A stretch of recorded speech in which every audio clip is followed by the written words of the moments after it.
Well, hello. Hi there. This is Bong Baylon, and welcome to episode 3 of my podcast, Bong Baylon Podcast. Thank you for joining me.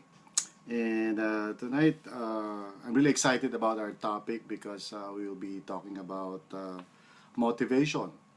Yeah, motivation. A very important topic for leaders because leadership has to do with developing and using our credibility to influence people for the common good. And that involves, of course, the issue of motivation. And if you remember, last time I talked about motivation as being part of the basis of how you are going to influence a person. I mean, your leadership style, as I've mentioned the last time. So, motivation is really very important. So, I hope that we can just unpack this topic. I realize it's not easy. And by the way, before I continue, I'd like to apologize if ever you would notice that sometimes I'm looking down and sometimes I'm looking up. It's because I have two cameras right now. And the first one is, of course, my iPhone. I'm recording this via my iPhone. And the other one is I'm recording it via my laptop. So I have two recording cameras going on right now. So apologies. And of course, I don't have everything properly set up as I would want to. Like you've noticed, I don't have any intro music or anything like that.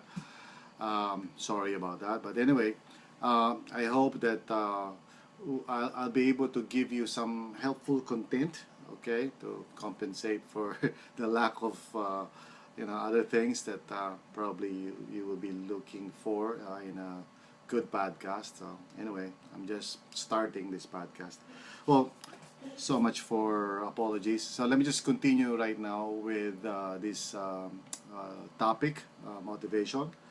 Now, as I was thinking about it and as I was really contemplating on how I'm going to go about this particular podcast, I realized that I may not have enough time to really discuss everything that I wish I could talk about concerning motivation. So I decided to, just divide the topic into three subtopics, okay? And basically, today I'd like to focus on the meaning or definition of motivation. And then next week I'll talk about the sources of motivation, and I'll be relying a lot on Joseph Green's work, but I add my own thoughts on it. And the last one, the last podcast would be, so that's episode, so now it's episode 3, 4, so that's episode 5. I'll be talking about, how to specifically motivate, and I'll focus on three, I believe, powerful ways that we can use to motivate those we're trying to influence. Okay, so I only have a few minutes to try to talk about motivation. We started off at 9:15, so that means by 9:45 we need to be done and over with. Okay, so motivation. What is motivation? Motivation is the willingness to do something in a certain way because of some reason or reasons. Okay, so let me say that again. Okay, so motivation is the willingness to do something, okay, in a certain way because of a reason or reasons. Okay, so let me just unpack that in terms of four important elements when it comes to motivation. Okay, I'd like to just discuss that with you right now. So, first of all, it has to do with willingness. So willingness is a component of our being or our beingness. This is the capacity to make a choice. Okay, so motivation has to do with me choosing something, or in your case, maybe somebody else making a choice. So willingness is that aspect of motivation that is foundational and crucial. And a person can either be unwilling or willing. Now, of course, if somebody is unwilling to do something, then we could just say that he's not motivated, right? And that's very difficult in terms of leadership, because if a person is not motivated, then how can you influence that person, right? So, well, it's not impossible. You can still do something, you can attempt. But if that is the case, if a person is not motivated, then that's really a challenge, okay? But, okay, if a person is willing, then we can actually also determine the level of willingness of that person. What I mean is that there are at least three, possible levels of willingness. The first one is what I would call compliance. So a person might be willing because he just wants to comply. Okay, I mean, he just wants to uh, obey, and not necessarily because he wants to. Maybe he's just forced to do so. I remember talking to a person who was telling me how he felt so bad about some policy in his office or some kind of procedure that he felt was unfair or not right, and he was saying, I really don't like it, and it's not something that I would want to do. And so finally I said, so what did you do? And he said, well, of course I have to obey. I have to, do what they ask me to do because I don't want to lose my job. So that's the lowest kind of willingness, which is, maybe you're thinking it's not really willing. It's more like, yeah, you're correct. It's complying. It's basically a person saying, okay, I'll do it, but you know, there's a reluctance there. Okay, but there are some situations where people, would really just comply because they have to. Okay, that's not the ideal situation in leadership, because you don't want people to just comply. Anyway, especially if you don't want to um, lead in a situation where people are just obeying you because they're forced to. You understand what I'm saying? Okay. Anyway, so the second type of willingness, as I think about it, is what I call cooperation. So the first one is compliance. The other one is cooperation. Now this is much better than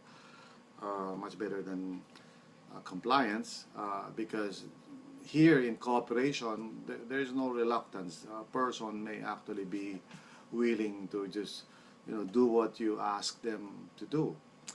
But still, in that kind of situation, even though it's better than compliance, it's still not something that you really want as a leader, because cooperation, okay, well, it's a good beginning, if I may say so, in terms of what you want to see among those that you're trying to lead. But cooperation also has a downside to it, because there's a tendency to be mediocre. There's a tendency to, just get by, do what they have to do, okay, because they want to cooperate. And so, yes, I would say that cooperation is much better than compliance. But there's a third level of willingness that every good leader really is desiring and aspiring for and praying for. And that is, of course, commitment. Okay, so commitment is the highest form of willingness. So you could say that a person is really motivated if he is committed. Okay, that means he's freely choosing and wanting to do something, not because he's coerced or forced or threatened or whatever, okay? And he's not just simply cooperating because he wants to be, a good employee or a good follower. You are really looking for people who are highly motivated, meaning they're committed, all right? So, willingness is the first aspect of motivations. For those of you who just joined us right now, let me just repeat the definition of motivation. Motivation is the willingness to do something in a certain way for a specific reason or reasons. Okay, so there may be more than one reason. So I am unpacking that definition right now. I just finished with the idea of willingness for those of you who just joined us right now. So willingness meaning to say that a person has made a choice. So let's just discard the idea of not being willing at all. So okay, forget about that. So let's just talk about the idea of willing, and then I said there are three levels to that: compliance, cooperation, and commitment. Okay, commitment. So anyway, so let me just move on from there. So there's the second aspect of motivation, and the second aspect of motivation has to do with activity. So actually, when you say, I have a group of motivated team players, for example, okay. So what you mean by that, okay, in a practical sense, is that they are committed, okay, or at the very least they're cooperating. No, sorry, not very least. Um, they're at least complying. Okay, well, sorry, they're not they're not really motivated. They're just complying. So when you say that they're very motivated, sorry about that, I got confused. So when you say that they're very motivated, that means they're highly committed. All right. Okay. So next, what is the second dimension or aspect of motivation? Then I would say, well, the second aspect is, of course, activity. Okay, activity. That's why I said that motivation is the willingness to do something. Okay, so in other words, there's activity, there's action involved in motivation. So how would you know that? Let's say you're leading a person, or you're leading a group or a team, whatever, or a group of leaders. What is your basis for saying that they are motivated? Well, there's action. Okay, there's action. There's activity. They're not just saying yes to you. They're not just saying okay, yes, sirree. Okay, they're actually doing it. Okay, which actually means that we can actually assess the motivation of anyone, or person, or a group, or an organization, for example, because you can actually observe it. You can actually see the activity. And if there's no activity, then they would say, or we would say, it's just intellectual assent or lip service. They would say yes, yes. So if you cast the vision, for example, and say, I think we should go this way or we should go that way, and they say to you yes, or maybe in the context of the church they say amen, and then they actually don't want to do it. And especially if it involves changing something or giving up something. You see, whenever we're trying to lead in any given situation, usually it involves some kind of change. I don't mean to say change for the sake of change, but real, positive, important, relevant change. So since that is the case in any leadership situation, we are, advocating change because we feel that the present situation cannot remain as is, and so we're persuading people to follow us into a better kind of scenario. So we're moving from point A to point B. And how would you know that you can see motivation? Well, motivation is expressed or manifested through actual activity. So what that means is that I don't mean to say just a flurry of activity or just any kind of activity. What I mean is in line with what you're actually saying. There is activity.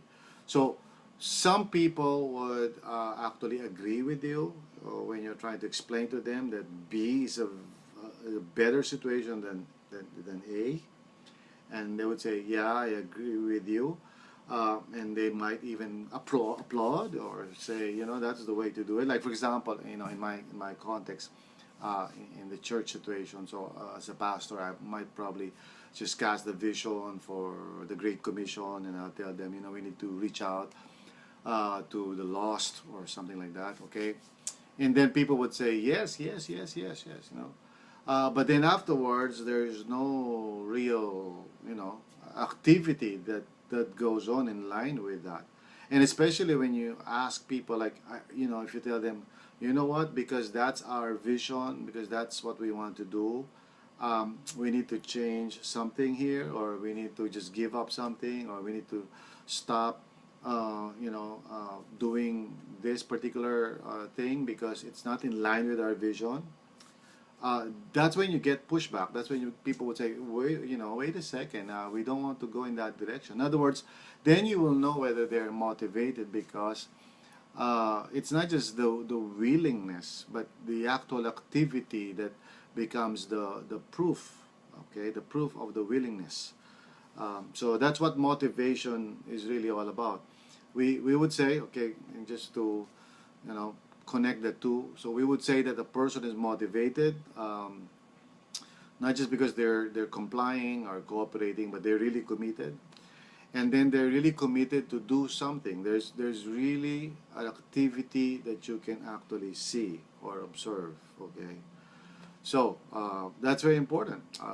And what I'm saying is that as a leader, I'm assessing this all the time. I'm looking at the people that I'm leading, and it doesn't stop simply with me casting out a vision or telling people, hey, let's do this.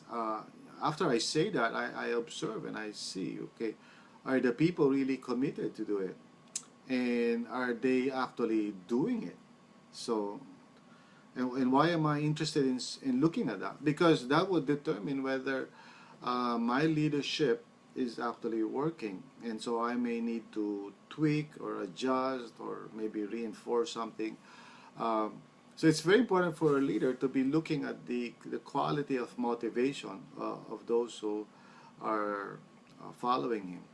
So you cannot just simply just, for example, just stand up in the pulpit and then pontificate, if you will use that word, just talk, talk, talk, and you need to look at the motivation of your followers, because there's already a lot of talk, okay, and what we need is action, right? So there's a lot of talk but very little action. Anyway, so let me move to the third aspect of motivation. We're just defining motivation right now. We're not even talking about, how does it work out. I'll talk about that next week. So the third aspect of motivation has to do with quality. That's why I said motivation is the willingness to do something in a certain way. Okay, in a certain way, which means that you can assess motivation in terms of its quality, or maybe in some cases even its quantity. So really the main thing about motivation is communicating that not just doing something. That's why I said it's not just a flurry of activity, not just being busy, but we want to do something in a certain way. And we need to clarify that. We need to set some standards or expectations. We need to say, here's what I hope we can do, and this is how I want us to do it. Okay? Of course, there is an interaction there, an engagement, and they might give their point of view and say, why don't we do it like this? And anyway, so when you come to that kind of consensus and say, okay, all right, hearing you, hearing me, so this is what we need to do. Can we agree on that? Yes. Okay, so how would you know that a person is motivated? Well, they are committed, they're doing something, and they're doing it in a certain way that meets your expectations, all right? It could be a mutual kind of expectation, or maybe a formal one, like job description, or you know, there's a definition of how things ought to be done. You know, there is a standard of performance, so to speak. So there's a criteria, okay? So I hope you understand what I'm trying to say. Anyway, my point is that motivation is not just a vague, abstract term. It's very practical. It's very practical. And as a leader, you cannot afford not to analyze that. You cannot just lead and not look at the motivation factor. That's very important because you know, you need to make adjustments all the time when you're leading. It's not, you can never lead in autopilot. Okay, I hope you can just take note of that. Leadership is not autopilot. Leadership has to do with dynamic interaction and engagement with followers, and there's, you know, constant communication, not necessarily verbal, I mean, not necessarily in an audible way, but there's interaction, there's engagement between the follower and the leader, and there's tweaking going on, mostly on the part of the leader, because he doesn't just want to talk, he wants to influence. Okay, he wants to influence. So so first we talked about the idea of willingness, which is the person's choice, and by the way, if I may say so, we can only influence, but really, technically speaking, we cannot really motivate. Although we say those words, we say, let's motivate, and I understand what that means. But in reality, motivation really comes from the person himself. But I'll talk more about that when we discuss the sources of motivation next week. Okay, I hope you'll join me then. So number one is willingness. The next one has to do with activity. So there's action, there's behavior, you can actually see it. And then third, there's quality, because there are expectations and you want something to be done in a certain way. And if you, by the way, if you don't have any expectations or any standards or any role definition, it's very hard to assess motivation. You'll never really know whether they are motivated or not, because by what are you going to measure it? Okay. Anyway, so finally, is we have reasons. Okay, or reason. Like I said earlier, when I defined motivation is the willingness to do something in a certain way because of some reason or reasons. So that means that basically a person who is motivated has reasons to do so, and which means that you as the leader probably has to supply that or probably help in that direction. But ultimately, the person has to understand the reason. It must not be vague, at least as far as he is concerned. Otherwise, he's just following blindly, and you don't want blind followers. So the idea in leadership is that people understand exactly why. That's why when we are casting vision or telling people that we need to move from point A to point B, really the most important thing is not just to tell people, hey, we need to, you know, get out of this situation and move to that situation. We need to answer the why question. That's actually very, very important. So when we are leading, we cannot simply just paint this rosy picture in the future and say, I think we ought to go there. Because the follower, in order for him to really be motivated in following, must be satisfied with the reason or reasons. He must be able to say, yeah, I understand, you know, I understand.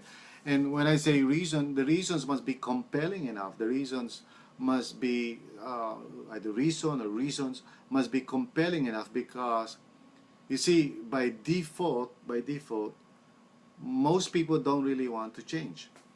Yeah, it's just a fact. Okay. Years ago, I used to say to people, you know, change is good.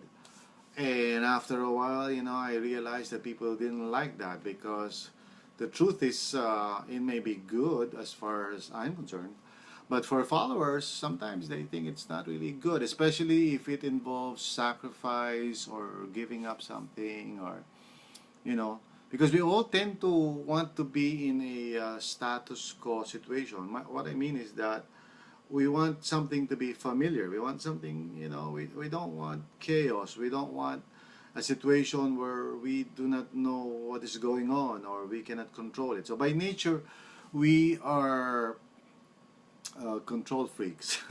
By nature, we want to control things. We want things to just be the way it is, so that we are not caught off guard or we are not surprised. So basically, people are reluctant to change.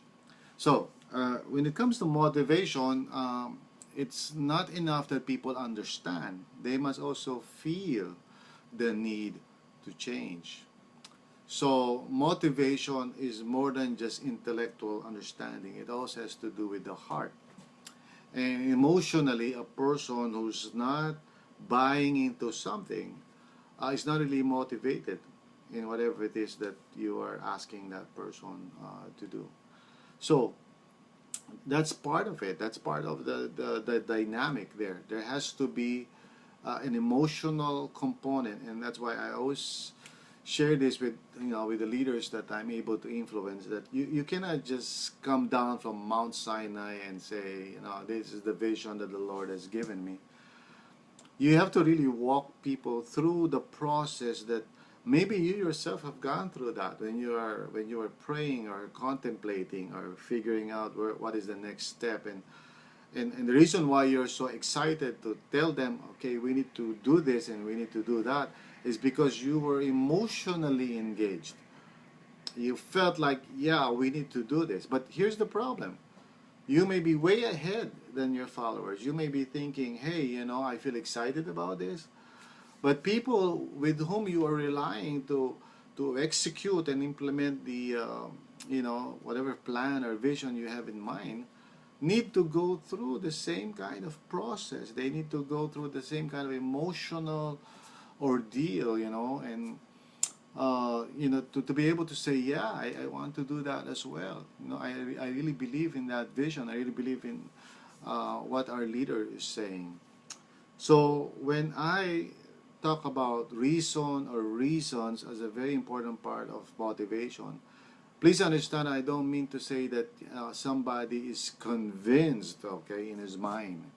He also has to be convinced in his heart. Okay, he has to be convinced in his heart as well.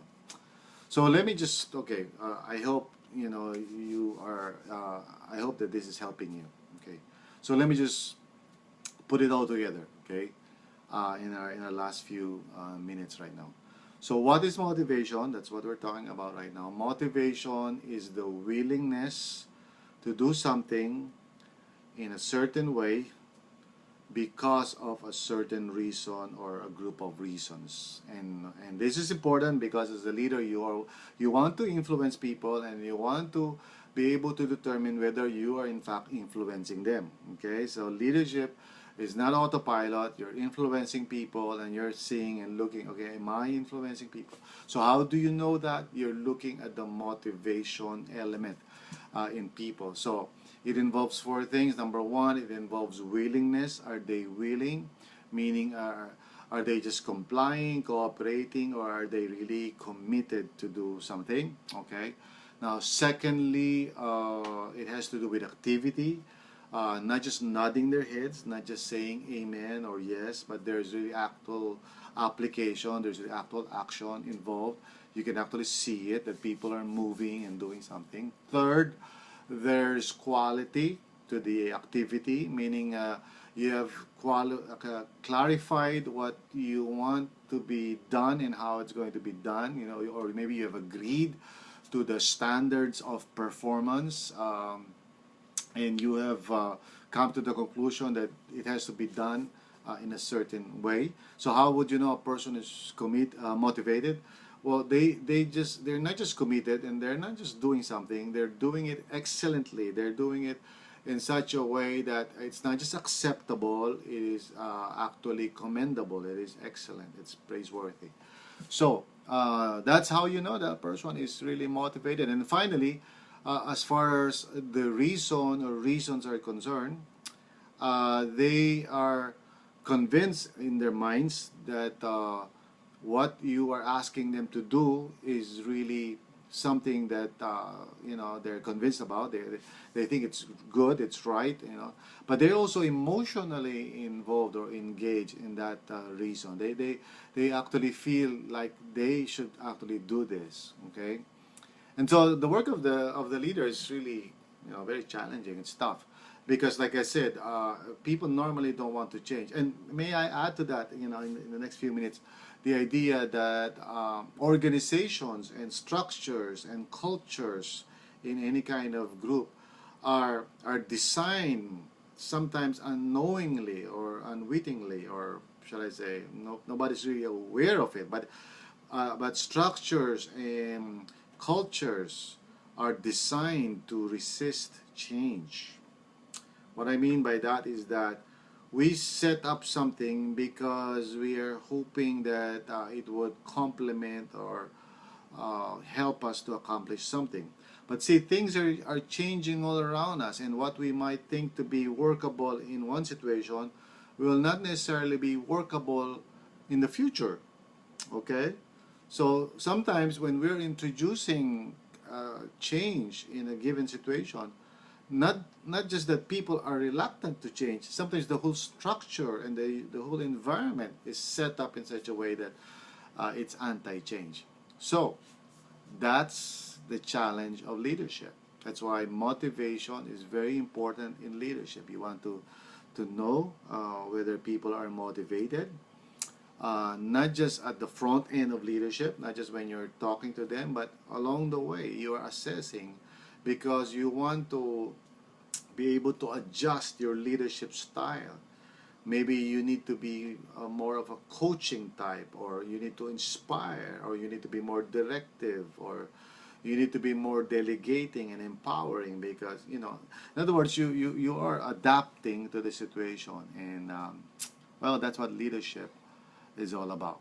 Okay, so I hope that this helped you. So I'll be putting some notes on this. Just go to my website, bongbaylon.com, and the things that I said, I'll put it there so that you will be able to read it. And what else? Well, I'm regularly tweeting, so follow me in my Twitter. Just my handle is, of course, Bong Baylon. Also my Facebook, I also have a Facebook page. It's called Bong Baylon page. Not very creative. Anyway, so thank you for joining me, and I hope that those of you who have watched or listened live, and also those who would be doing so later, because I'm recording this and I'll be uploading it also in YouTube and posting it in my website. So those of you who will be watching and listening later on, I hope this is helpful for you. Let me know if you have other things in mind. By the way, thank you to all those who attended the seminar last Saturday. Lead Yourself. I really appreciate all of you who attended. And I'm planning to do a webinar on the same topic, because many people were asking me, are you going to do it again? And I realize it's very hard to do it physically, but maybe I can do it via webinar. So if you're interested to attend a webinar on leading yourself, please post below this video and say, I'm interested in your webinar. There will be a fee for that, of course. It's not free, so I'll be charging a fee on that. Probably the same thing that I charge at the seminar, which is 150 pesos. So if you're interested, just indicate there, I want to attend the webinar. Online, of course, that means online. I'll be teaching live online, but not in my news feed, but in another place. And I'll give you a code or an access code so that you can go and join me there. All right. So anyway, I think I'm over my time limit already. So thank you so much. Thank you for joining me in this podcast. If you have questions, send me a private message or post below this video. Thank you. Thank you. God bless. And I appreciate all of you.